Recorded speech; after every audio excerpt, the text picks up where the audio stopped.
El 6 de junio de 1944, 34.000 soldados estadounidenses embarcaron en una misión fatídica. La edad media era de 22 años y muchos creían que no regresarían. Escribí una carta a mi hermana en la que le decía: no esperes que regrese a casa.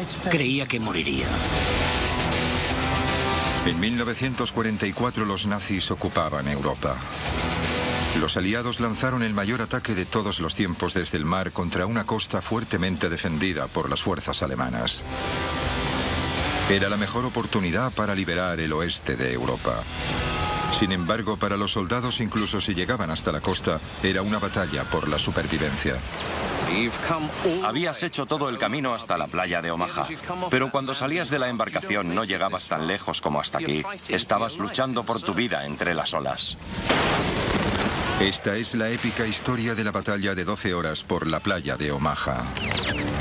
Su corazón les decía que hacían lo correcto, no solo para su país, no solo para sus familias, sino también para el mundo entero. Pero uno de los puntos de inflexión de la historia moderna gira en torno a algunos factores sorprendentes y unas tácticas extraordinarias. No solo dependía del poder del hombre y de las armas más avanzadas, sino también de magos, invenciones extravagantes como tanques que podían navegar o paracaidistas explosivos, y de los espías que enviaban mensajes secretos en palomas mensajeras. Era una batalla en la que las vidas de miles de soldados estadounidenses pendían de la precisión de la previsión del tiempo o del diseño de la hebilla del paracaídas. A pesar de los ingeniosos instrumentos tácticos y de las estrategias, a lo largo de una desprotegida superficie de arena de un centenar de metros, las armas más poderosas de la guerra siguen siendo el liderazgo y la valentía.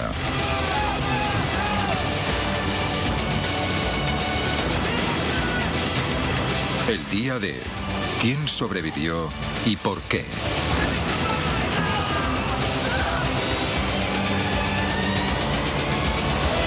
El día del desembarco.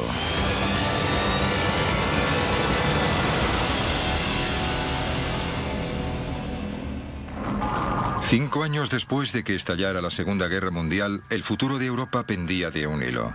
Los nazis habían ocupado la Europa continental. Estados Unidos, junto con sus aliados, encabezaba la lucha. Eran las 6 de la mañana en la costa francesa. 8 compañías de soldados estadounidenses, la primera oleada, esperaban para entrar en combate. Mientras se acercaban a la playa del desembarco con el nombre en clave Omaha, centenares de hombres rezaban sabiendo que lo que les esperaba era un muro de armas, una zona de exterminio y posiblemente la muerte.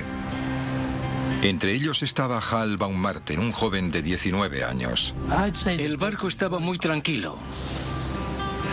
Sabían a lo que se iban a enfrentar. Como casi todo el mundo en la embarcación, el día D sería la primera vez que Hal entre en combate. Aunque ahora no tenía ni idea, en las próximas 12 horas, la vida de Hal dependería de lo que había comido en el desayuno. La física del agua. Y un fragmento de madera de 5 centímetros.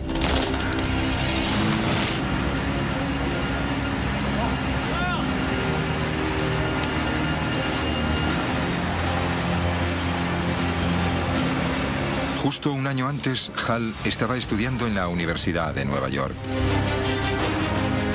Era un prometedor jugador de béisbol. Entonces fue reclutado. Escribí una carta a mi hermana. No esperes que vuelva a casa. Creía que moriría. Una de las razones por la que Hal quería luchar era por su fe. Soy judío y había visto todas las noticias. Los alemanes iban de pueblo en pueblo y obligaban a las personas a llevar las estrellas de David. Como todos los soldados judíos, a Hal se le dio la opción de cambiar su placa. De ese modo, si era capturado, podía evitar la persecución nazi. Pero Hal tenía otras ideas. Dibujé una gran estrella de David en la parte trasera de la chaqueta con las palabras El Bronx, Nueva York, escritas alrededor. Así no tendrían ningún problema en identificarme. Hal y sus compañeros se dirigían a la playa de Omaha.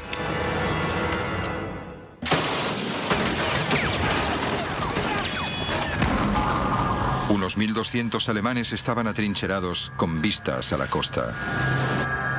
Estaban armados con la nueva y devastadora arma de los nazis, la MG-42, el arma de fuego más rápida del mundo. El doble de rápida que la ametralladora estadounidense Brown.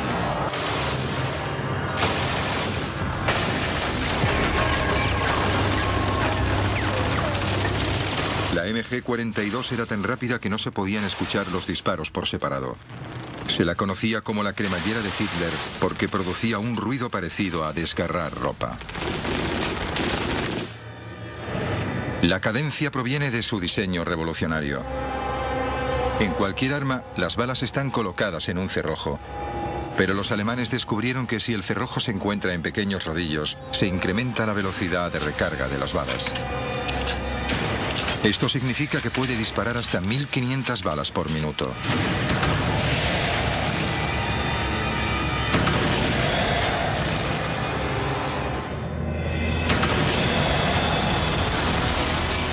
Eso eran 25 proyectiles por segundo dirigiéndose a una velocidad de 3.200 kilómetros por hora hacia el barco de Hal. Pero aquí no había solo una MG-42, había 5. Eso significaba que el bote de sal podía ser alcanzado por 125 proyectiles cada segundo.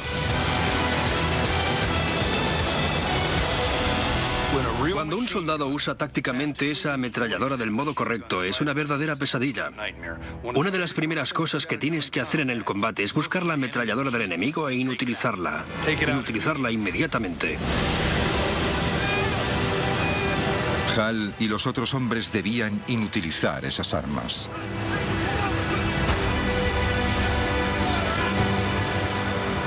Esta es la playa que los aliados llamaban con el nombre en clave Omaha. 8 kilómetros de largo. Y al amanecer del 6 de junio de 1944, la embarcación se estaba acercando.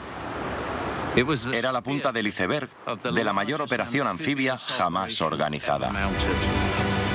Se acercaron a la playa bajo un fuego intenso. Entraba tanta agua en el bote que empezaban a hundirse.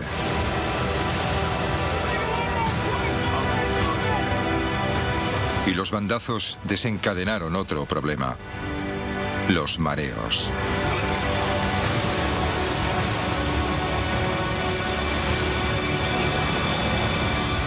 Cuando achicábamos agua y vómito. El mareo es peligroso para cualquier persona que viaje en barco, pero aquí podía significar la muerte.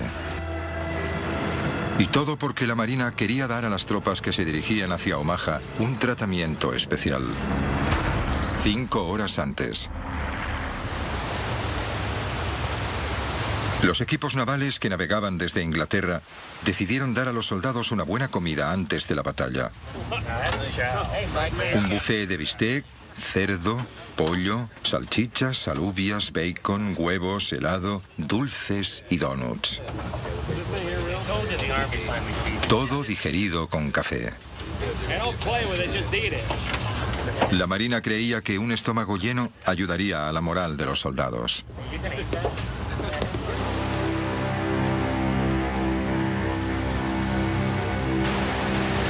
Hal se saltó el desayuno y solo comió una barrita de chocolate. Para los demás, el festín había sido la última comida de los condenados a muerte. Diría que el mareo afectó al 60% de sus capacidades de lucha. Al llegar a la playa de Omaha, muchos estaban debilitados. Y ocurría en el peor momento.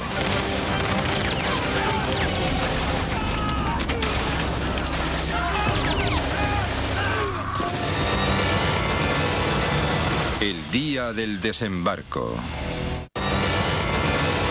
El día del desembarco. Día D. 6:38 de la mañana.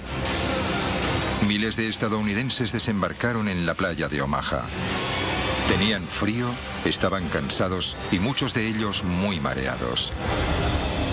Hal Baumgarten, de 19 años, no estaba mareado. La embarcación había llegado tan lejos como podía. Estaba varada en la playa. Cuando la rampa bajó, fue la señal para cada arma en esa playa para que apuntaran a la salida de la pequeña embarcación.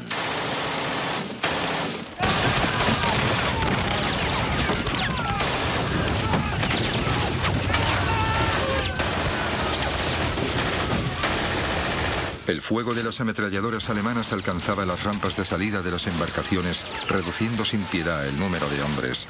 La única posibilidad de supervivencia para ellos consistía en hacer lo que no debían hacer: saltar hacia los lados. Y me tiré al agua.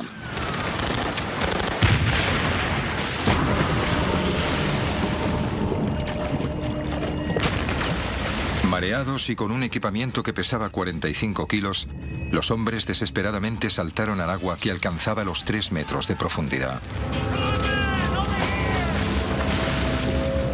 Bob Sales quería ser soldado desde pequeño. Pero antes siquiera de haber disparado un solo tiro, Bob se estaba ahogando por el peso de la chaqueta de asalto, la munición y la radio. Cuando entré en el agua, me hundí hasta el fondo. Sentí que me estaba ahogando. Y entonces fue cuando me entró el pánico, porque el agua era profunda. Cuando toqué el fondo, me deshice de la radio. Y aún tenía la chaqueta de asalto, que tenía que quitarme si quería llegar a contarlo. Cansado, mareado y bajo el agua, Bob se quitó la chaqueta justo a tiempo. Me di un gran impulso. En solo unos pocos segundos estaba de nuevo en la superficie.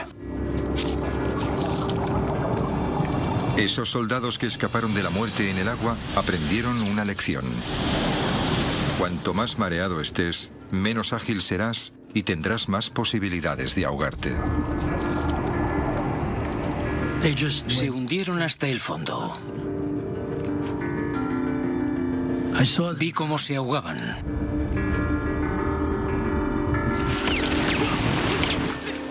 Hal solo comió una barrita de chocolate para desayunar y no estaba mareado.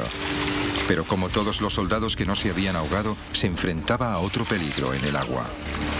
El incesante torrente de proyectiles que se dirigían hacia ellos a 900 metros por segundo. Sobrevivir a ese caos dependía de la física, porque ahora era el agua lo que podía salvarlos.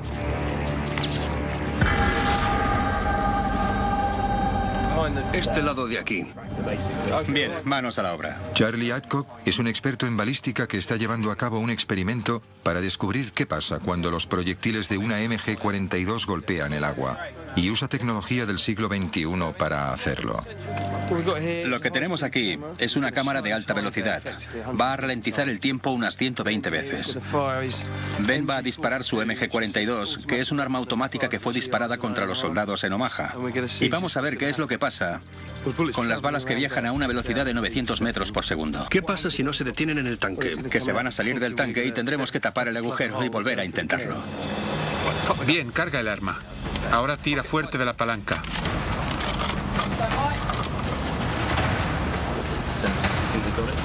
Tres, dos, uno.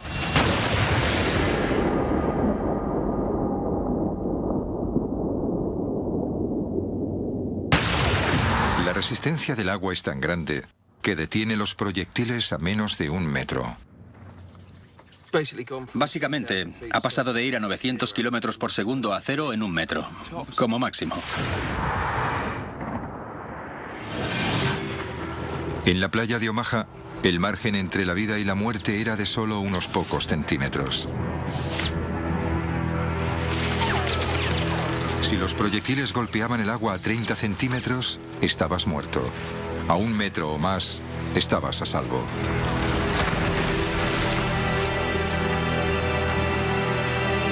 La misión solo hacía 2 minutos que había comenzado.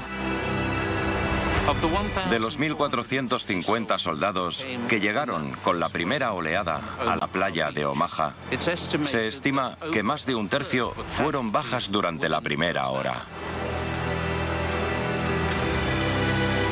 En solo 120 segundos, estos hombres se han enfrentado a la ametralladora más devastadora del mundo. Muchos escaparon de la muerte saltando de la embarcación para ahogarse bajo el peso de su propio equipamiento. Los supervivientes fueron aquellos que estaban a más de 1 metro de donde los proyectiles golpeaban el agua.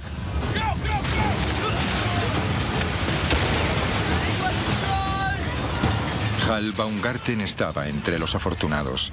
Seguía vivo 2 minutos después de haber desembarcado en la playa de Omaha. Era un panorama horrible. Era surrealista porque el agua estallaba a mi alrededor. Los proyectiles iban cayendo. Las minas se detonaban. Había gente que salía despedida por el aire.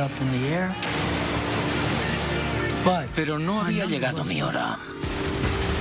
Los primeros 2 minutos de Han en la playa de Omaha fueron duros. Ahora tenía que adentrarme en la playa y hacer mi trabajo.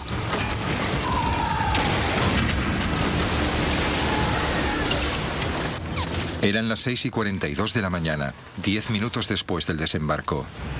Las cosas iban muy mal.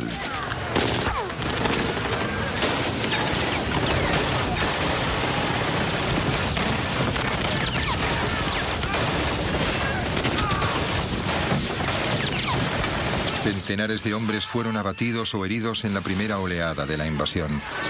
Muchos otros chapoteaban en el agua y aún no habían alcanzado la zona más difícil, la playa.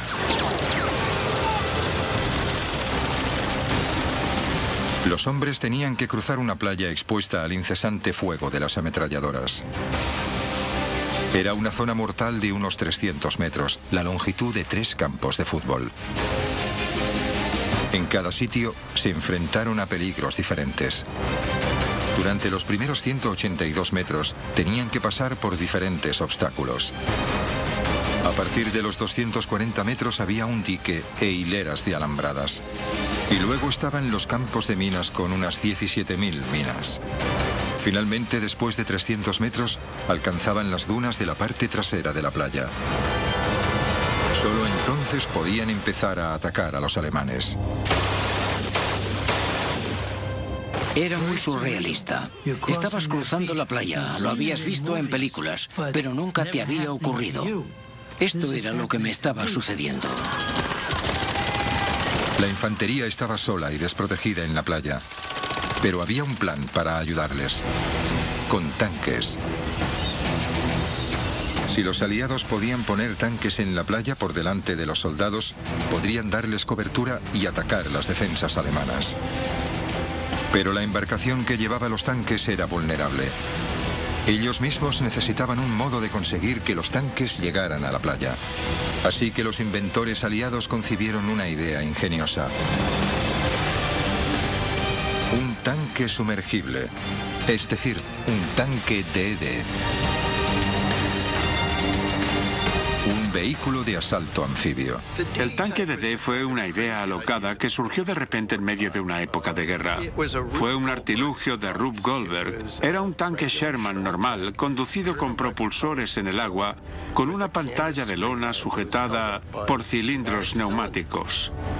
Y lo más increíble de esto es que funcionó. En los meses anteriores al día D se probaron los tanques anfibios y pasaron las pruebas con éxito. Se usarían para alcanzar la costa durante el asalto, surgiendo del agua para sorprender a los alemanes. Al comienzo del día D, los tanques se encontraban a 5.500 metros de la costa, en una gigantesca embarcación.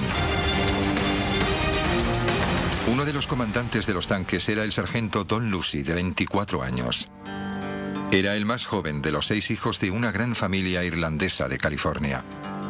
Don era un gigante de 1,80 m que amaba a su pastor alemán Duke.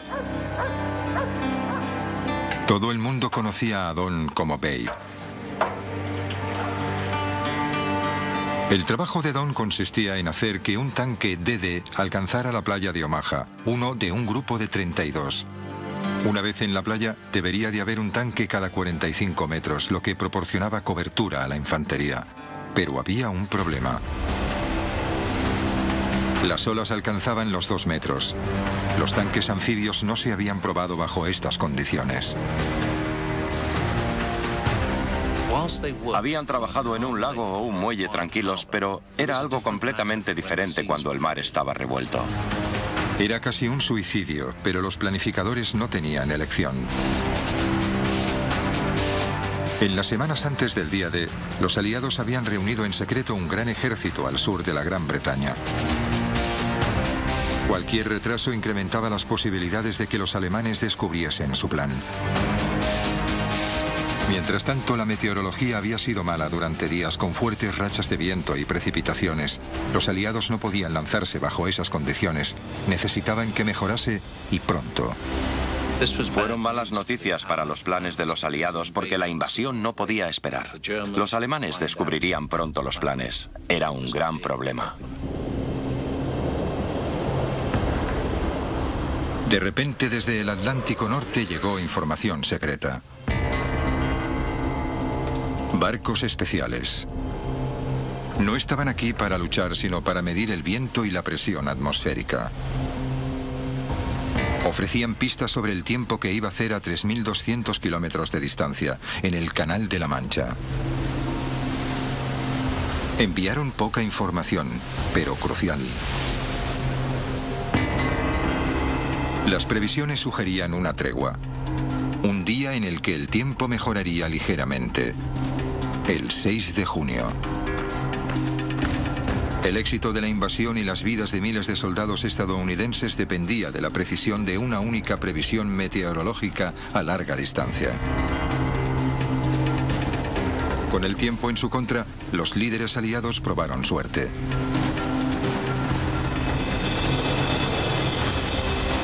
El 6 de junio el tiempo mejoró, pero los mares aún estaban revueltos.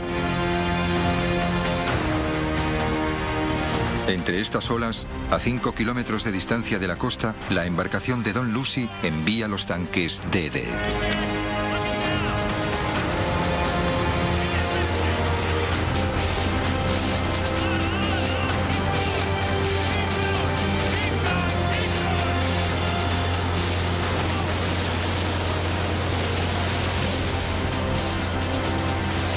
El tanque de Don flotaba y navegaba por ahora.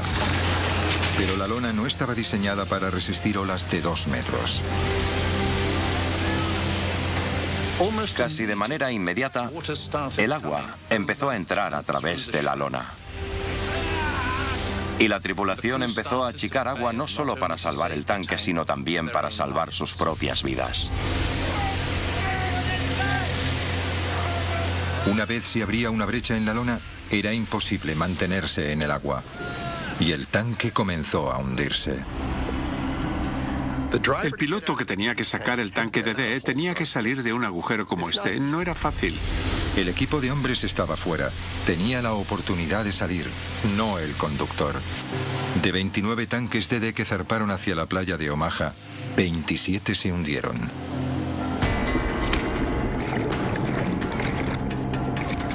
De los otros tanques que alcanzaron la playa, la mayoría fueron destruidos. Como no estaba en el tanque, Don Lucy escapó. Pero los otros 33 miembros del equipo no tuvieron tanta suerte. El fracaso de los tanques DD anfibios al no poder llegar a la costa significó que los hombres de la playa de Omaha dependían de ellos mismos. Ahora debían luchar solos y apoderarse de las inexpugnables posiciones sin tanques que los protegieran. Nos tenían que encabezar por la playa, pero no llegó a ocurrir.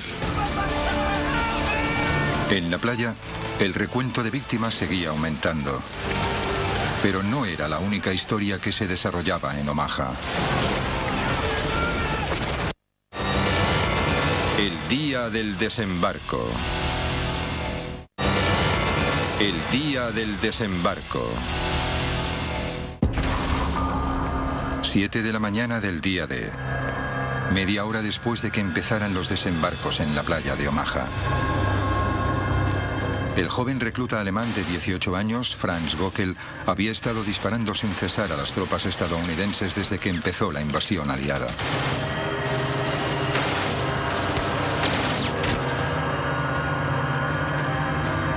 Göckel disparaba desde un búnker con vistas a la playa.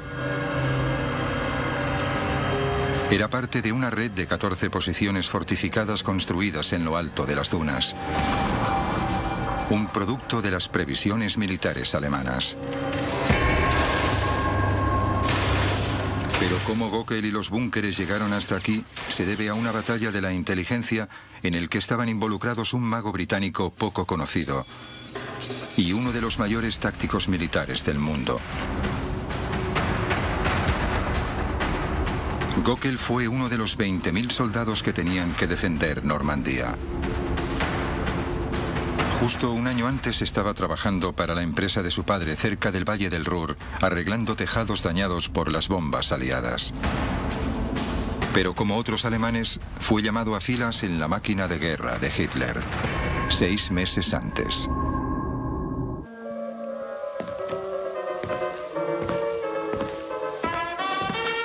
Para Franz Göckel, este búnker también era un hogar.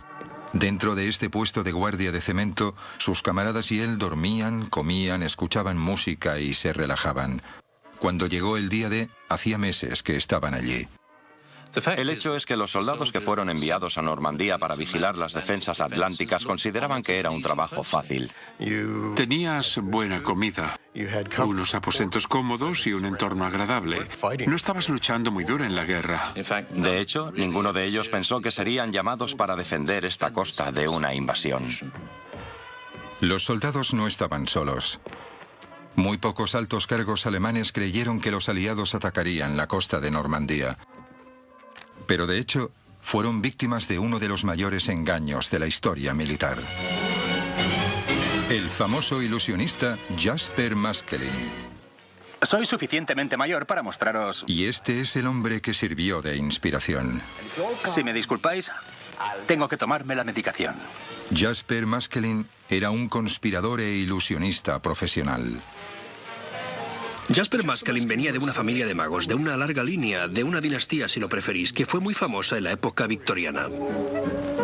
Cuando estalló la guerra, Maskelyne quería usar sus habilidades mágicas para ayudar en la lucha contra los nazis. Y aquí está. Se le cita diciendo que si se puede engañar a la gente en el teatro mientras centraba toda la atención bajo los focos a poca distancia del público, creyó estar seguro de poder engañar a los observadores alemanes a varios kilómetros de distancia. En 1941, durante la campaña aliada en el norte de África, Maskelyne tuvo la oportunidad de ayudar en la guerra por primera vez. Se unió a un grupo secreto llamado A-Force para desarrollar tácticas militares de cobertura. Su nombre en clave era el Grupo Mágico. No podía haber una mezcla más rara de personas. Había de todo, desde restauradores de arte hasta pintores y utileros. Todo lo que esperarías. Pero también había químicos, ingenieros eléctricos y todo tipo de profesiones. Y todos sus talentos venían de diferentes cosas. En el norte de África, los aliados necesitaban toda la ayuda posible. Estaban perdiendo en la campaña. Antes de la crucial batalla de El Alamein, usaron el engaño para despistar a los alemanes, cortesía del Grupo Mágico. El Grupo Mágico usó camuflaje e ilusiones, que hizo que los todoterreno pareciesen tanques y los tanques pareciesen camiones. Crearon un ejército falso y engañaron a los alemanes para que creyeran que los aliados atacarían por el sur en lugar de por el norte. Y el truco funcionó. Los aliados ganaron en el Alamein y consiguieron que la campaña del norte de África fuese a su favor. En Egipto, la ciudad de Alejandría estaba siendo fuertemente bombardeada en ataques nocturnos. El Grupo Mágico diseñó un plan para dejar a oscuras toda la ciudad. Entonces construyeron una maqueta de Alejandría con luces falsas a 4 kilómetros de la costa y engañaron a los bombarderos, que atacaron una bahía vacía. El engaño siempre se ha usado en la guerra desde tiempos inmemoriales. Desde la primera pelea en la que alguien propina un puñetazo falso, eso es engañar. Pero lo que Maskelyne y su grupo hicieron fue, por así decirlo, usar la tecnología de la época para empezar. En ese sentido era un hombre de su época, pero también proporcionó un aire teatral. En 1943 los planificadores aliados se dieron cuenta de que a las ideas de Maskelyne se les podía dar un uso más estratégico. Esconderían el verdadero lugar de desembarco de la invasión de Europa creando uno falso.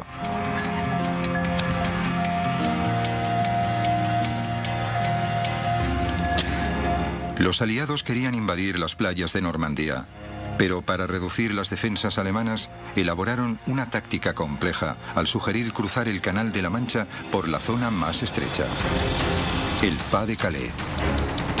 Usaron las tácticas de Maskelyne para juntar un ejército falso al sureste de Inglaterra, enfrente de Calais. Crearon edificios falsos y embarcaciones falsas. Incluso tenían tanques inflables. Hicieron que el general Patton realizara varias visitas con la esperanza que el espionaje alemán se diera cuenta, o que con todo el equipo falso, un avión de reconocimiento lo viera y se convenciera de que había una construcción en ese lugar, cuando de hecho nunca existió.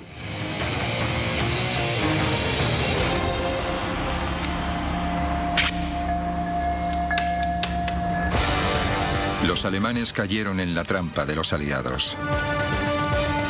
En los meses anteriores al día D, el mando nazi desplazó la mayoría de sus divisiones de tanques y gran parte de su infantería de Normandía hacia el Pas de Calais, a 240 kilómetros de distancia.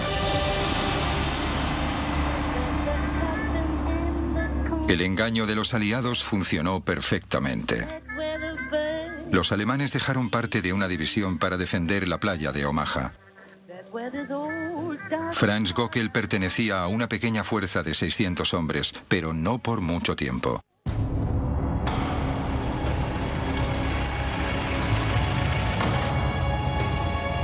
Entró en escena Erwin Rommel, comandante de todas las defensas alemanas a lo largo de la costa norte de Francia. Rommel era el hombre del saco para los aliados. Tenía unas capacidades tácticas terroríficas.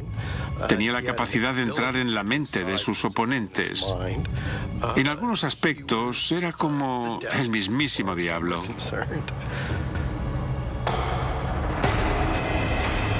La reputación de Rommel se debe principalmente a que luchó en el desierto con recursos mínimos. Y venció a los aliados una vez tras otra. Rommel no era el típico soldado.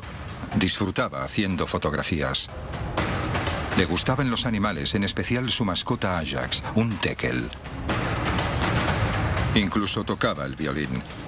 Y lo más importante, era un maestro estratega y un comandante habilidoso.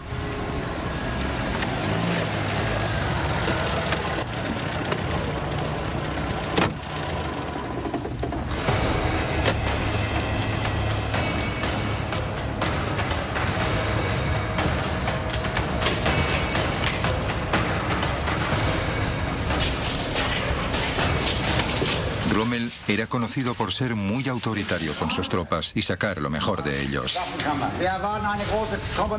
En Omaha, Rommel tuvo un déjà vu.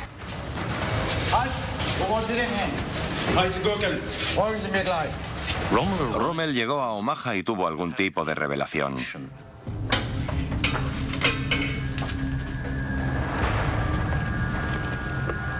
Le recordó a otra playa que había conocido. Era Salerno.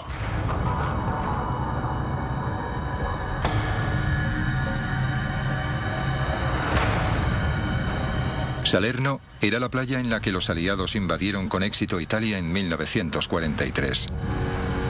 Miles de tropas desembarcaron allí en un asalto anfibio que aplastó a los alemanes.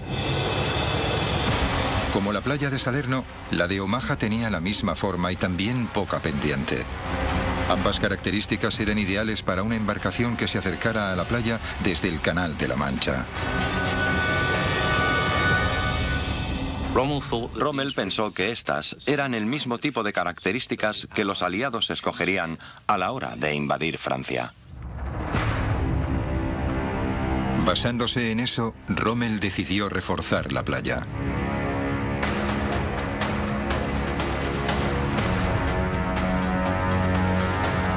Durante los siguientes meses, la playa de Omaha sufrió una transformación. Los búnkeres se mejoraron para convertirlos en fortificaciones. En apenas 6 meses, Rommel incrementó el número de obstáculos defensivos en la playa hasta los 3.700, uno cada 2 metros. Y luego envió más tropas a Omaha, muchos veteranos de guerra, doblando el número de defensores hasta los 1.200.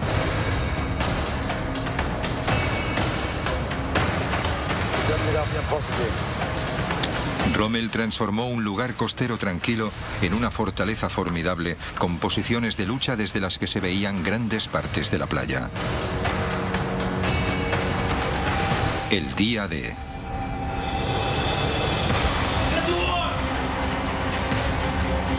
El 6 de junio de 1944 se confirmaron las sospechas de Rommel.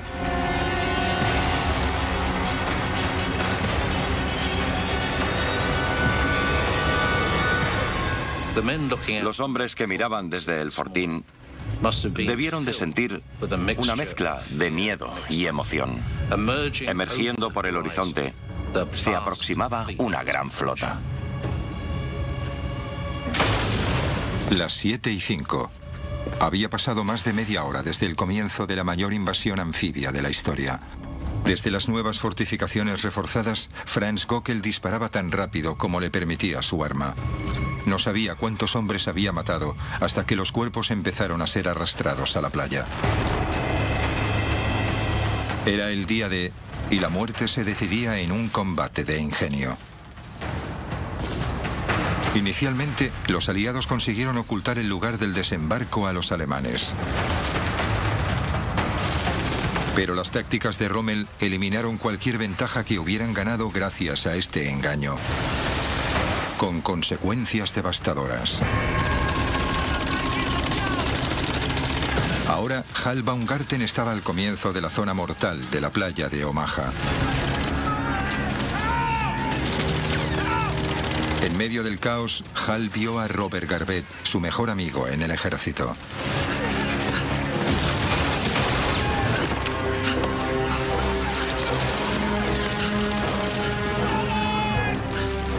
Miré abajo y allí estaba Robert Garvett. Me llegó porque se me caían las lágrimas. Y las lágrimas estaban rojas de la sangre en mi cara.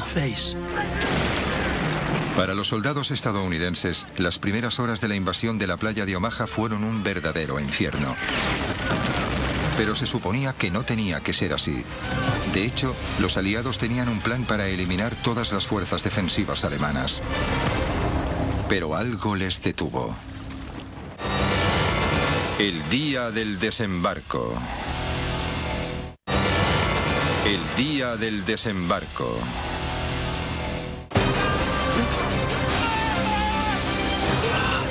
Hal Baumgarten era un soldado de 19 años del Bronx. Inició el día D pensando que moriría. Ahora, 30 minutos después de que empezara la invasión, está completamente convencido de que lo hará. Eran las 7:10.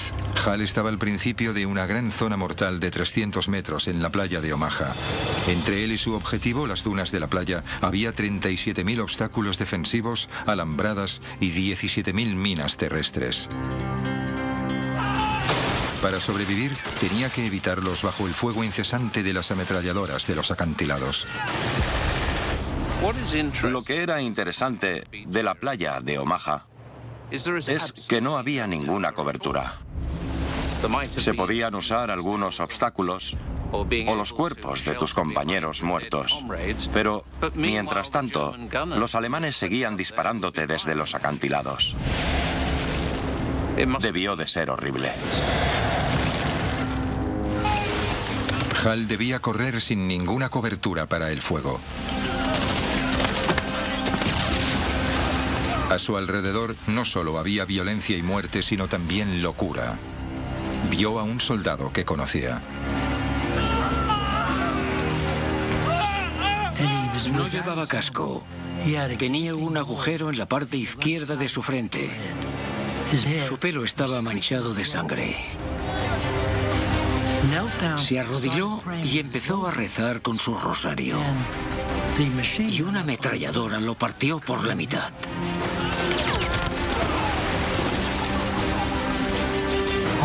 Fue horrible.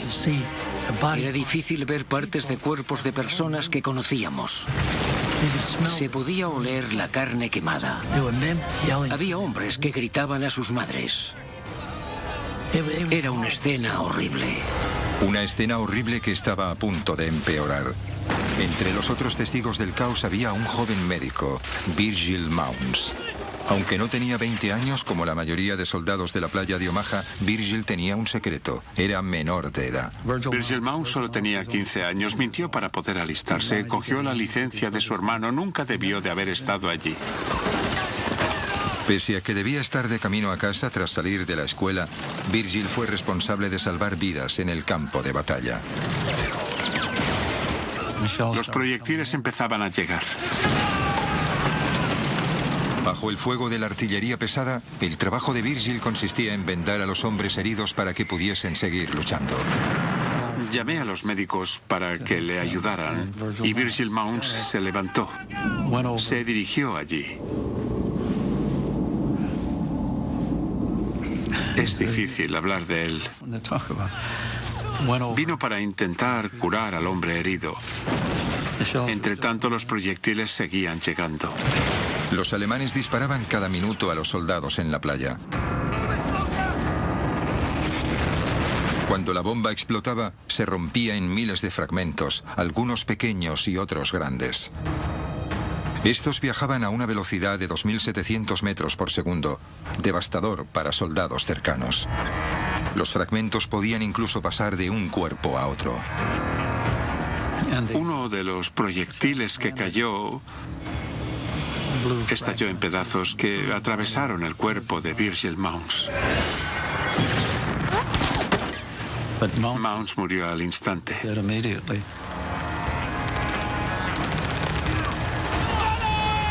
Eso es algo que no puedo olvidar. Y es tan vivido como una fotografía, porque nunca se pueden olvidar este tipo de cosas.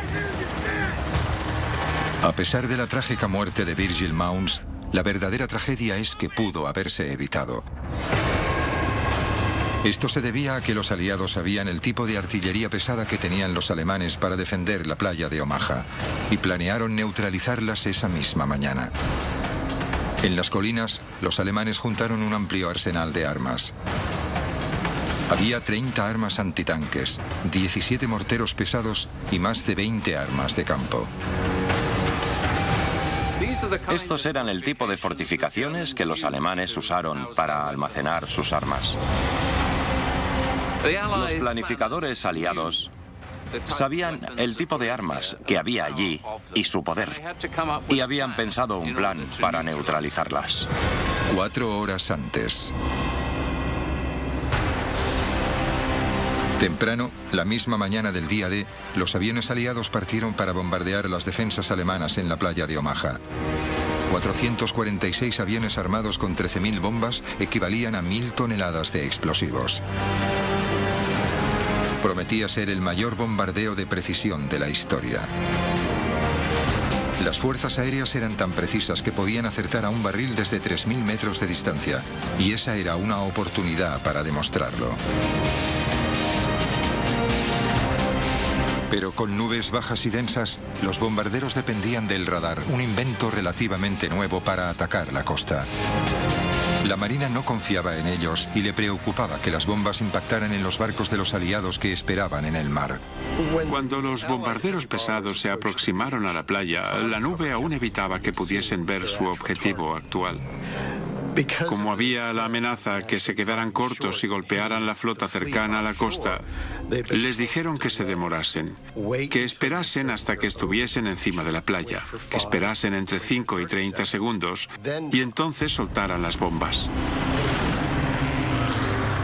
Una demora de unos pocos segundos podía cambiarlo todo. Para un bombardero a 3.000 metros de altitud y viajando a 240 kilómetros por hora, una demora de 5 segundos significaba que sus bombas podían fallar el objetivo por medio kilómetro. Una demora de 30 segundos y podía fallar por 2,5 kilómetros. Ese día se lanzaron 13.000 bombas, pero increíblemente ninguna impactó en la playa de Omaha ni en los búnkeres. Fue el mayor error de los planes aliados del día D. Oh, madre mía, nada funcionaba. Iba a ser uno de los peores días. Hal Baumgarten se encontraba al comienzo de una playa llana y expuesta. Y me dije a mí mismo, tengo que salir de esta playa. Solo había una manera de recorrer esa distancia. Estaba en buena forma. Estaba en el equipo de atletismo en la escuela y jugaba fútbol, así que estaba en buena forma. 300 metros para cobijarse. Hal necesitaba alcanzarlo tan rápido como pudiera. ¿Cuánto tardaría? Veámoslo con ropa más ligera. 65 segundos.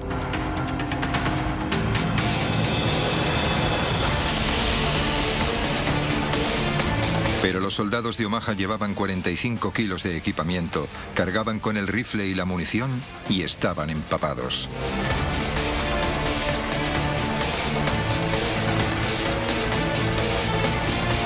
Un minuto y 30 segundos, un 50% más de tiempo, un 50% más de posibilidades de que le dispararan.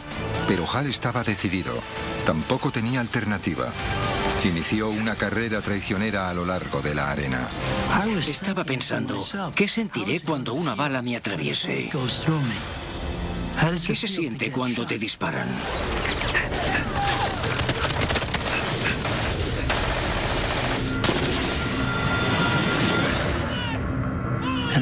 Y escuché un ruido sordo a mi derecha.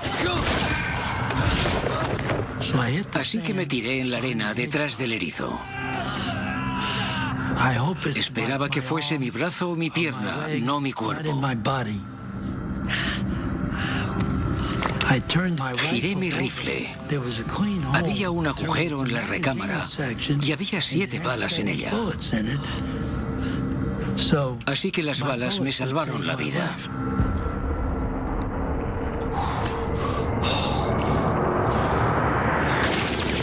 Salvado por una recámara. Un gran golpe de suerte.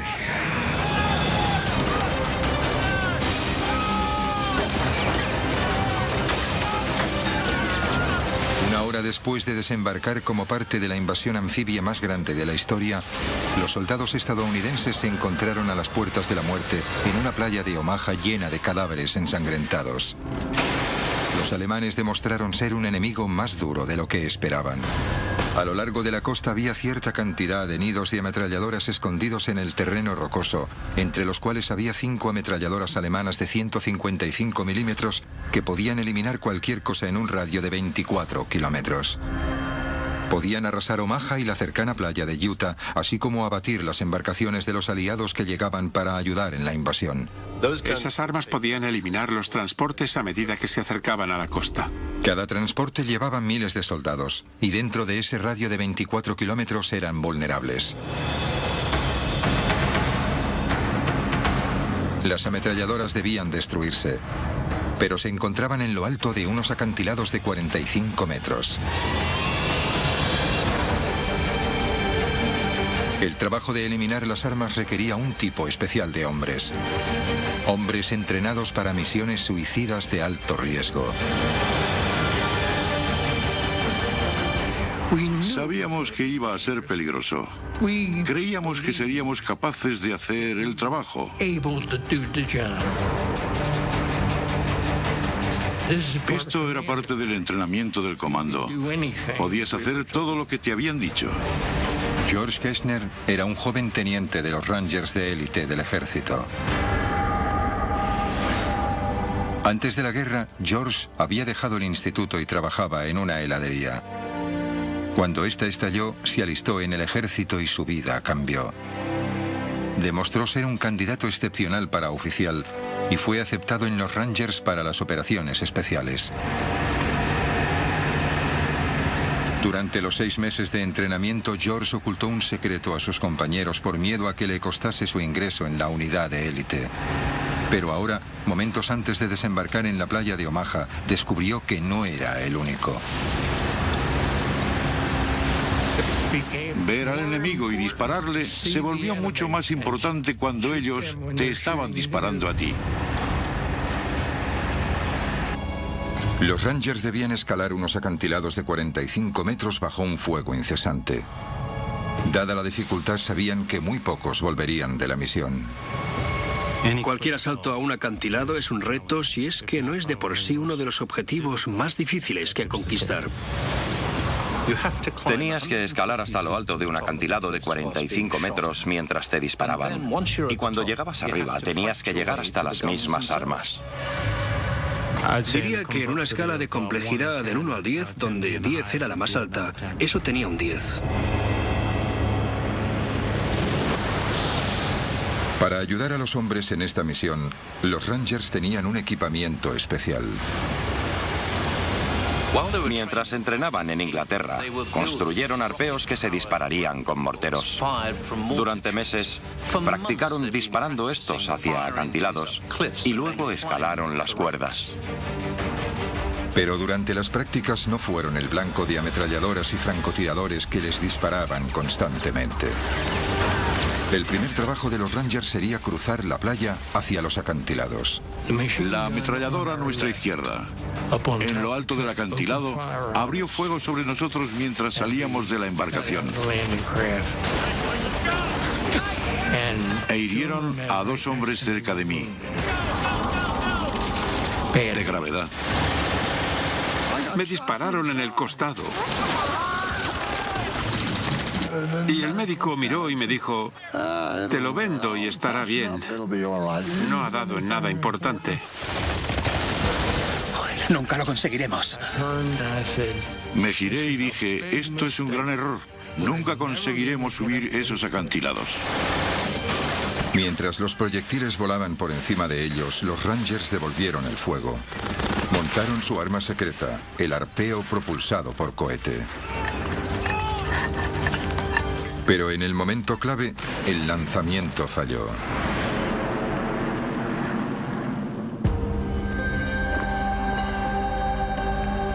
Esto es un experimento para explicar lo que ocurrió, en el que se usa una réplica exacta del mortero. Lo que vamos a hacer es que vamos a insertar el arpeo en el mortero. Y vamos a lanzarlo a lo alto de este acantilado, que es muy parecido al acantilado de Pondwalk. Y veremos qué pasa. 3, 2, 1.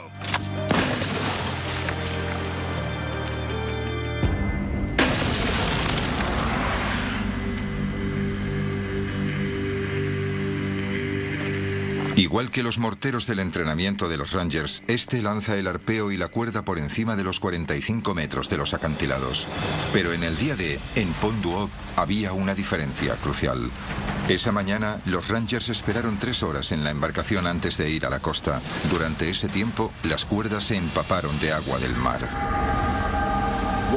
Lo que haremos es mojar esta cuerda con agua para reproducir las condiciones que se dieron ese día.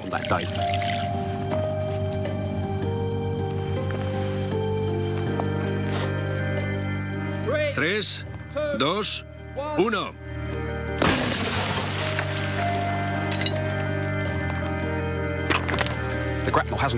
El arpeo no ha ido muy lejos. Es obvio que el hecho de que la cuerda esté mojada ha reducido la velocidad del arpeo en el aire. Solo unos pocos centenares de centilitros de agua han sido suficientes para evitar que el arpeo alcanzara la cima. En Pondwalk fue la diferencia entre el éxito y el fracaso. Creo que eso es lo que ocurrió ese día. Este fue uno de los problemas que tuvieron. De las 60 cuerdas que tenían los Rangers, solo 19 estaban lo suficientemente secas como para alcanzar la parte superior de los acantilados. Kersner fue uno de los que subió las cuerdas inmediatamente. Solo me puse... Aunque la cuerda estuviese mojada, no me preocupaba. Posiblemente estuve subiendo unos 15 o 20 segundos.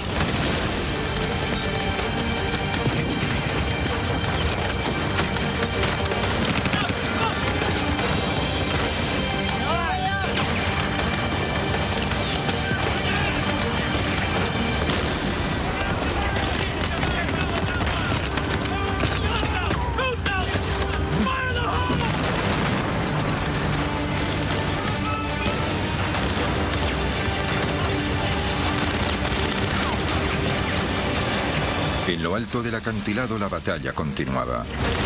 Abriéndose paso, los Rangers supervivientes luchaban por alcanzar las armas. Finalmente las encontraron.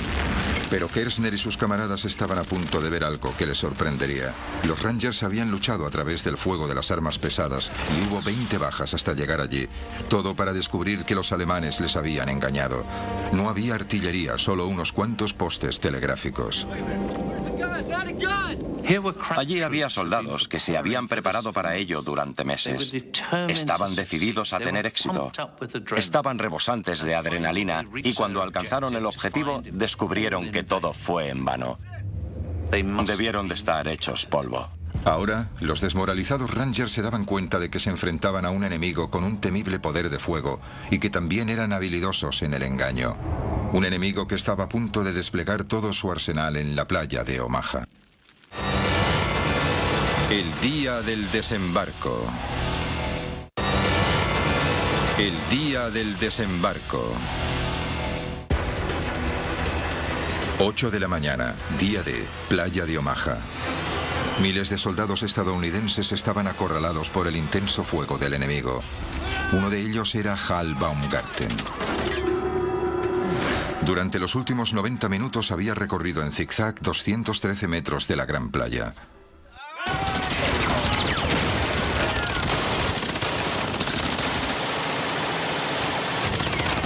Durante ese tiempo, había visto a hombres ser abatidos por las ametralladoras.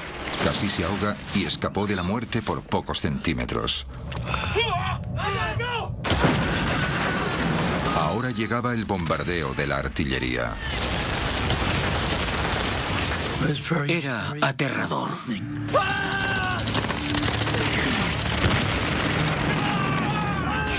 Los proyectiles daban mucho más miedo que si te dispararan con una ametralladora. Porque no sabías de dónde venían. No sabías dónde iban a caer o si tu número estaba en ese proyectil. Así que era aterrador. Pero miré hacia arriba y les maldije. Y cuando hice eso, un proyectil de 88 milímetros explotó delante de mí. Hal fue alcanzado por la explosión. El fuego de la artillería hería y mataba de dos formas diferentes. Una era por la metralla, restos de metal calientes que volaban a 11.000 kilómetros por hora. Cuando un proyectil impactaba, lanzaba metralla incandescente hacia todas partes. Era como miles de balas que iban por todos lados al mismo tiempo y atravesaban cuerpos humanos con la misma facilidad que un cuchillo corta la mantequilla. La metralla era el peligro evidente de la artillería. De hecho, mi propio padre, Eric Ashcroft, fue herido por metralla cuando estaba desembarcando en otra playa, la playa de la Espada, esa misma mañana. Otra forma de matar que tenía la artillería era acústicamente, la liberación de una onda de choque. No era más que aire supercomprimido que era empujado a centenares de metros por segundo. Pero para un soldado en la playa, era devastador. Era catcher y alguna vez alguno me golpeó con el bate de béisbol. Eso es lo que sentí. Ni siquiera tenía que darte. Una primera oleada de esa explosión podía destrozarte los órganos hasta el punto que podías morirte sin ni siquiera saber que te estabas muriendo. Nadie sería capaz de decir que te habían alcanzado. Aunque sobrevivió, la metralla y la onda de choque casi le arrancan media mejilla a Hal. A las 8:30, 2 horas después del comienzo del día D, el ataque de los estadounidenses a la playa de Omaha estaba desorganizado. La derrota parecía evidente. Pero tras las líneas alemanas, un grupo de valientes civiles llevaban a cabo una lucha clandestina. La resistencia francesa. En los meses anteriores al día D, la resistencia francesa empezó a incrementar la operación de espionaje sobre los movimientos de las tropas alemanas para comunicarla a los aliados. Los espías de la resistencia se centraron en particular en las nuevas defensas que los alemanes habían construido a lo largo de las playas del día D, pero era un trabajo arriesgado. Había 200.000 soldados nazis que buscaban cualquier indicio de espionaje. Así que la resistencia francesa tenía que ser creativa en su operación de espionaje. El artista Robert Dwan ayudó pintando paisajes y colocando mensajes ocultos en sus imágenes. Estaba haciendo con sigilo el mapa de las fortificaciones costeras alemanas. El miembro de la resistencia, Jean Marion, enviaba mensajes a los aliados mediante palomas mensajeras, de Francia a Londres en solo 4 horas. A medida que el día D se acercaba, los miembros de la resistencia incrementaron su actividad saboteando las comunicaciones alemanas. Destruyeron las líneas de telégrafos y volaron trenes.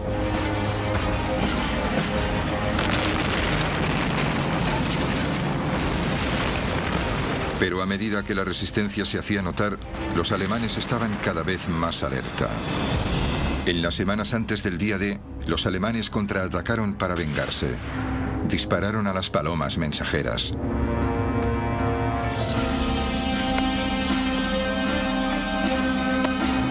Luego capturaron a miembros de la resistencia y a ellos también les dispararon. En ese momento, la resistencia ya había causado mucho daño. En la playa, sin comunicaciones, los alemanes tenían dificultades para pedir refuerzos. Solo las fuerzas aliadas pudieron abrirse paso en Omaha.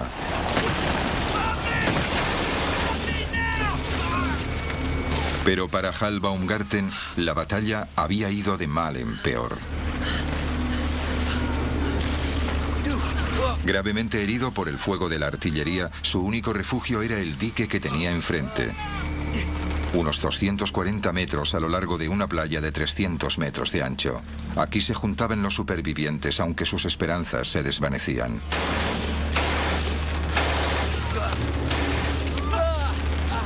Éramos un equipo orgulloso. Estábamos bien entrenados. Estábamos bien disciplinados. Creíamos que nadie podría derrotarnos. Apilados allí había chicos muertos. Evidentemente había sangre y partes de cuerpos por todas partes. Era horrible.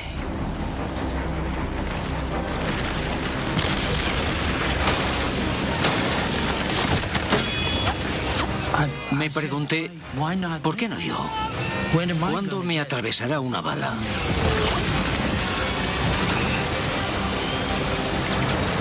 Las 9:30, playa de Omaha. Habían pasado 3 horas desde el inicio de la invasión del día D. El asalto estadounidense se estaba desintegrando bajo la lluvia alemana de balas y bombas. Entre los que luchaban por sobrevivir estaba el sargento de 19 años, Bob Slaughter. Era un estudiante y no había acabado el instituto. Supongo que decidimos que queríamos tener una aventura. Y puedo decirte que tuvimos más de lo que habíamos planeado. Bob y sus compañeros estaban arrinconados en el dique y reinaba la confusión. Perdimos a nuestros oficiales, perdimos a nuestros compañeros. No teníamos ningún líder. Éramos solo un puñado de chicos como yo que hacíamos lo mejor que podíamos. Los hombres estaban asediados desde 2 flancos. Por delante, el incesante fuego de los alemanes. Por detrás, las olas que se acercaban rápidamente. A las 9:30, el mar cubría la mayor parte de la playa, lo que dejó a miles de hombres desesperados apiñados en un trozo estrecho de tierra de apenas 9 metros de ancho.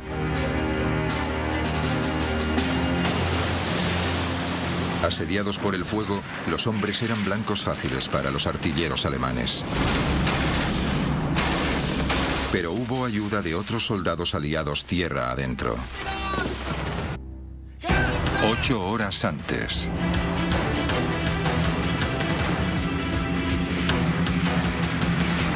La noche antes del día D, más de 1.200 aviones partieron hacia Normandía. Los aliados querían proteger a la infantería en las playas de un contraataque alemán. Y lanzaron un gran ataque aéreo preventivo. Era la primera oleada de paracaidistas. Pero no eran soldados normales. Medían 1 metro, estaban hechos de goma y llevaban bombas incorporadas. Los aliados lanzaron unos maniquís paracaidistas diseñados para engañar a los alemanes. Estallaban en llamas al aterrizar mientras las fuerzas especiales emitían el sonido de disparos a través de altavoces para simular un ataque aún mayor. Los alemanes cayeron en la trampa. Así que se enviaron a los reservas alemanes para interceptar estos muñecos explosivos. Se enviaron centenares de hombres en una dirección cuando debían dirigirse en la dirección opuesta.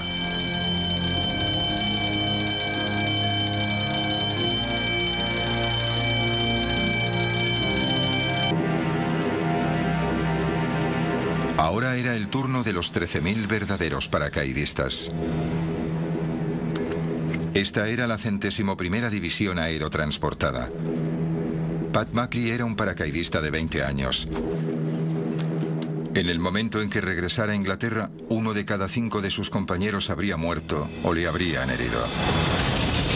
El avión de Pat se acercaba a la zona de salto.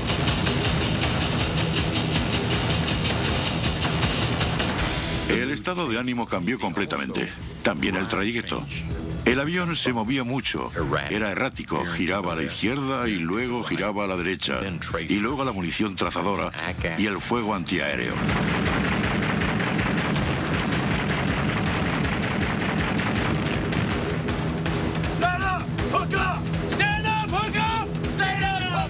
Se santiguaban. Rezaban. Había llegado el momento. Comprobabas el hombre que tenías delante y le dabas una palmadita en la espalda. ¿Está todo el mundo bien? Claro que sí. Te ponías frente a la puerta y no había casi ninguna pausa. Éramos como un líquido que goteaba fuera del avión. De repente se activó el sistema de apertura automático del paracaídas. Se desplegaba y se producía un tremendo tirón. Entonces tuve una sensación de paz y tranquilidad.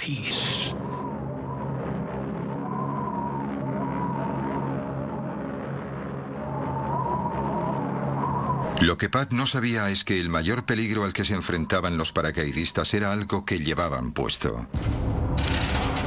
Y un plan elaborado por el comandante alemán Erwin Rommel. Para ponérselo más difícil a la división aerotransportada de una fuerza invasora, Rommel ordenó a los alemanes que inundaran centenares de kilómetros cuadrados de campo, haciendo que 2 de los grandes ríos de Normandía se salieran de su cauce.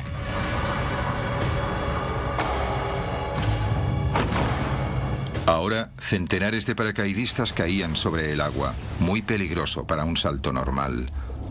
Estos soldados llevaban cada uno un equipamiento de 45 kilos.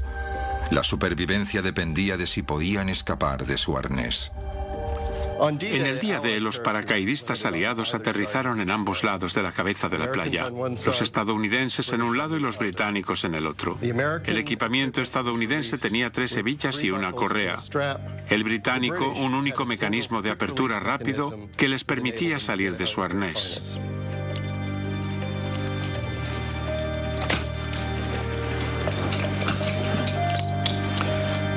El paracaidista británico salió de su arnés en apenas 5 segundos, mientras que el paracaidista estadounidense seguía luchando para salir del suyo.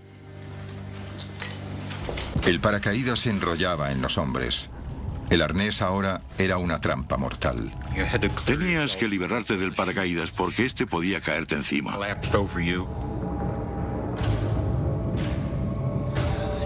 Si no hacías nada en pocos segundos, sería el fin de tu vida. No había ningún sistema rápido. Tenías que alcanzar el fondo y liberar una pierna y luego la otra. Era un peligro tremendo. De los 13.000 paracaidistas que saltaron, muchos centenares se ahogaron. Perdimos muchos soldados, buenas personas. Para muchos soldados el diseño de su hebilla era la diferencia entre la vida y la muerte.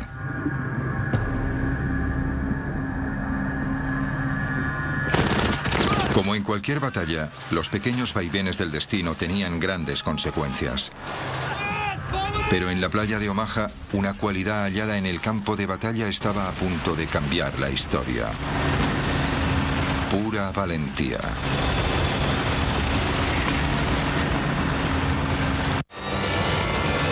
El día del desembarco. El día del desembarco. 10:30, día D.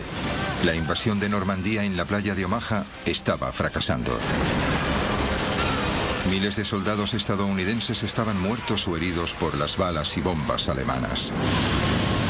También por el mareo que los había debilitado antes de la batalla. Ahogados debido al peso de su equipamiento. Los tanques anfibios que se hundieron en el mar. Y los arneses de los paracaídas que no se soltaban bajo el agua. Los soldados luchaban contra muchas adversidades. En la playa, el soldado Hal Baumgarten evaluaba la situación. Creía que estábamos perdiendo, solo era cuestión de tiempo. Se me pasó por la cabeza que la invasión había fracasado. Pero un hombre observaba fuera de la costa. Vio que sin liderazgo y fe, la misión de Omaha fracasaría. Con 51 años, era el soldado de más edad, el general Norman Dutch Cotta. Procedía de una familia humilde. En el ejército fue aceptado en West Point, donde sobresalió. Más tarde se casó con la prima de Eleanor Roosevelt.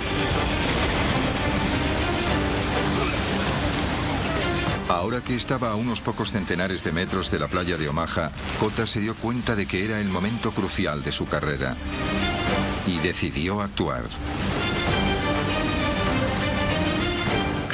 Cotta sabía que tenía 3 prioridades. Una era inyectar algo de liderazgo. La segunda era sacar a sus hombres de la playa. Y la tercera era atacar a los alemanes.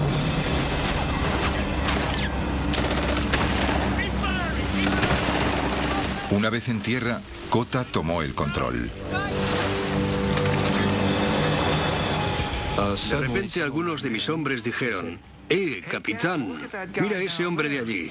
Y miré la playa y a unos 90 o 140 metros había un hombre con un cigarro que estaba gritando a la gente de la playa. Era difícil de creer que hubiese alguien corriendo por la playa, porque seguían disparando. Incluso desde esa distancia parecía algo más voluminoso que la mayoría de nosotros. Y nos preguntamos, ¿quién será? El hombre no temía a nada.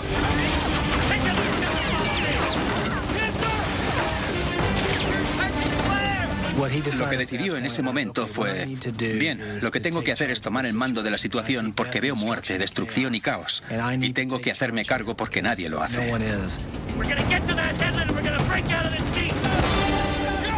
Cotta estaba de pie hablando, animando a la gente, transmitiendo algo de su bravura a ellos. Dijo que no podíamos quedarnos, teníamos que ir tierra adentro. Mientras se alejaba de mí, se giró y me dijo: sé que no me vas a decepcionar. Pero el liderazgo también requería estrategia. Justo detrás del dique había 2 líneas de alambres de espino. Cotta necesitaba que sus hombres los atravesasen y se dirigiesen al terreno que había detrás antes de poder atacar a los alemanes y los lugares en que estaban apostadas las armas. Atravesar la primera línea de alambradas era relativamente fácil. La dificultad estaba en cortar la segunda línea, 9 metros más arriba en la colina. Pero Cotta tenía una respuesta.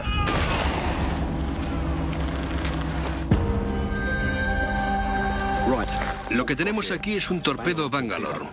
Es parecido a los que los Rangers usaron en la playa en 1944. Y como puedes ver, tiene dos partes. La primera parte es un tubo de acero como este. Está lleno de 35 kilos de TNT. Puedes ver que tiene una punta como de bala que le ayuda a pasar a través de alambres de espinos. Esta es la segunda parte. Como puedes ver, esta parte se junta con el extremo de esta otra y ayuda a atravesar las defensas que vas a hacer estallar. Para los soldados bajo el fuego enemigo, la velocidad era clave. El torpedo Bangalore debía atravesar las alambradas rápidamente. Es la hora de probar el arma.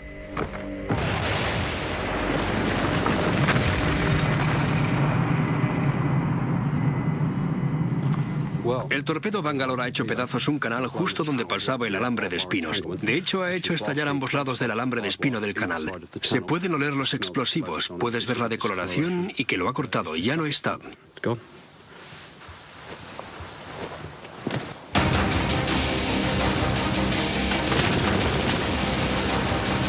El torpedo Bangalore podría hacer el trabajo para Kota y sus hombres, pero debían colocarlo en posición.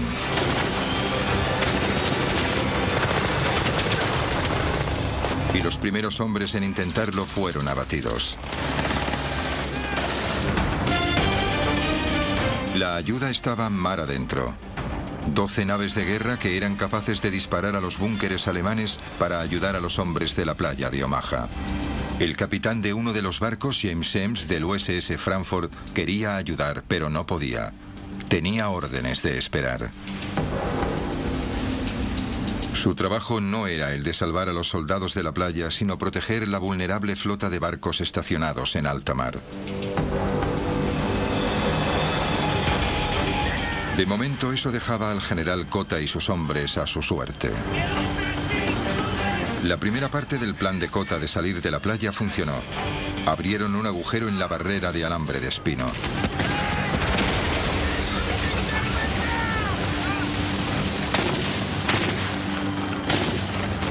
Pero esperándoles en lo alto de la colina había una ametralladora MG-42 que disparaba 25 balas por segundo.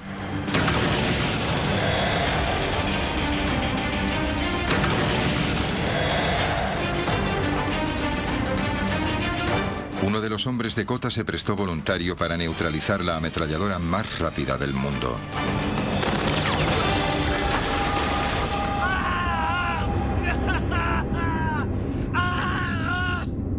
Imagina que eres Kota. Por segunda vez te encuentras en un momento crítico. Un hombre ha recibido un disparo y grita agónicamente. Tus otros soldados te observan y dudan. ¿Qué harías?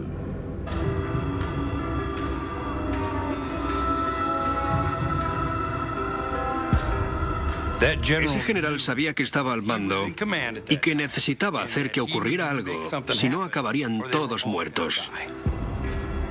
Kota mostró su determinación con una frase ahora famosa. Señores, nos están matando en nuestras playas. Vayamos tierra adentro y que nos maten. Entonces desplegó la mejor arma a su disposición. Liderazgo. Y fue el primero en correr colina arriba.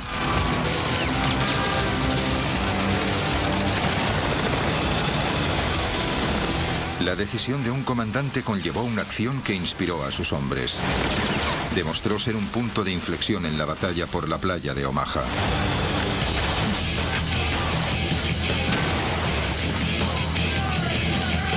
Kota lideró el asalto. Mientras tanto, a 16 kilómetros de la costa, se estaba tomando otra decisión importante. En los barcos de la flota del día D, algunos oficiales intentaban seguir la batalla. Como muestran estas imágenes de la playa, había centenares de hombres muertos o heridos en la arena o en el agua. Los oficiales estaban a punto de rendirse. A media mañana, estaban pensando si desplazar otros soldados que habían dejado en otra playa. Los oficiales se enfrentaban a un dilema estratégico: utilizar sus destructores para proteger los barcos o usarlos para atacar a los alemanes en la playa. Empezó a llegar la información de que los soldados empezaban a abrirse paso a través de las líneas alemanas. Después de horas esperando, finalmente los comandantes de la Marina dan la orden de atacar. Se le permitió al comandante James Semmes del USS Frankfurt dirigirse a toda velocidad hacia la costa. Semmes llevó al Frankfurt tan cerca de la playa que se arriesgó a tocar el casco contra el fondo marino. Justo a 730 metros de la costa, el Frankfurt se puso de costado y disparó. Empezaba el ataque. El proyectil pasó por encima de mí. Escuché un silbido.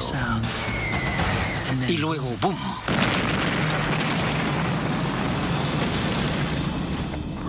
Podías escuchar el destructor. Bum, bum, bum, bum, bum, bum, bum.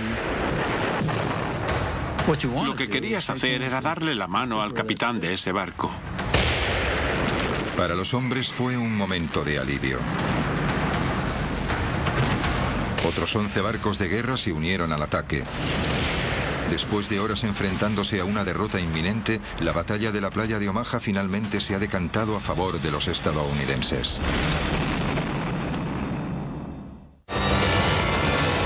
El día del desembarco. El día del desembarco. Día D, playa de Omaha. Un momento y un lugar en que la más mínima decisión podía marcar la diferencia entre la vida y la muerte. En las embarcaciones en alta mar, ¿ingieres un desayuno completo o no? Si lo haces, puede significar que te marees. Y que te ahogues antes incluso de que llegues a la playa. Había una terrible ironía. Habías hecho todo el camino hasta Omaha para luchar por tu país. Pero cuando salías de la embarcación, no llegabas tan lejos. Tenías que luchar por tu vida en el agua. Una vez en el agua, la diferencia entre un proyectil que te mataba y uno que fallaba era de unos centímetros. Lo que parecía extraordinario era que si una bala golpeaba el agua a un palmo de distancia de ti, estabas muerto. Pero si golpeaba el agua a 1 metro de ti, estabas a salvo. Pero el día D estuvo a punto de no suceder. Durante días, unas tormentas violentas hicieron que el mar estuviese demasiado revuelto para un desembarco anfibio. Los meteorólogos estaban desesperados buscando una tregua. Entonces llegó información secreta desde el Atlántico. Las lecturas sugerían que podía haber un pequeño intervalo, un único día, en que el tiempo mejoraría ligeramente. Así que las vidas de miles de soldados estadounidenses dependían de un simple informe meteorológico. Y entonces estaba la playa. Solo 300 metros de ancho, suficientemente cortos como para cruzar en apenas 1 minuto si no fuese por esto, la MG-42. Su cadencia de disparo provenía de una pequeña pero revolucionaria innovación. En cualquier arma de fuego, las balas están encerradas en un cerrojo. Pero los alemanes descubrieron que si el cerrojo se encontraba en unos pequeños rodillos, se incrementaba mucho la velocidad a la que se recargaban las balas. Significó que el arma podía disparar 1500 balas por minuto. La MG-42 convirtió la playa de Omaha en 300 metros de carnicería. Algunos nunca llegaron a cruzarla. Otros tardaron horas. La diferencia entre la vida y la muerte podía ser tan delgada como la culata del arma. Giré mi rifle. Había un agujero en la parte de la recámara. Y allí había 6 balas. Es decir, que las balas me salvaron la vida. Tierra adentro, una vez más, las cosas pequeñas a menudo tenían el mayor de los impactos. Un arnés de paracaídas mal diseñado provocó que los paracaidistas se ahogaran en los campos inundados. Imagina cómo fue. Llevabas un arnés que incluso en tierra seca tendrías dificultades para quitártelo. Era terrorífico. Pero en en la batalla, la valentía podía superar los golpes del destino. El general Cota y sus hombres se habían abierto paso. Ese hombre no temía nada. Con el respaldo del fuego naval, abrieron una ruta por el interior. Un ejército de hombres podía por fin entrar en Francia. Y empezó la liberación del oeste de Europa. Lo que fue más sorprendente es que en los días posteriores al día D, otros 200.000 hombres aterrizaron, trayendo con ellos 3 millones de toneladas de suministros. Un ejercicio logístico de lo que nunca antes se había visto y que no se ha visto desde entonces. Esta es una fotografía aérea de la playa de Omaha tomada al mediodía del día D. Había marea alta. Se pueden ver las olas golpeando contra el dique, la embarcación, tanques abandonados y vehículos en el agua. Pero entre ellos también se pueden ver centenares de puntos. Cada uno es un cuerpo, un soldado estadounidense muerto y arrastrado por el agua hasta la playa.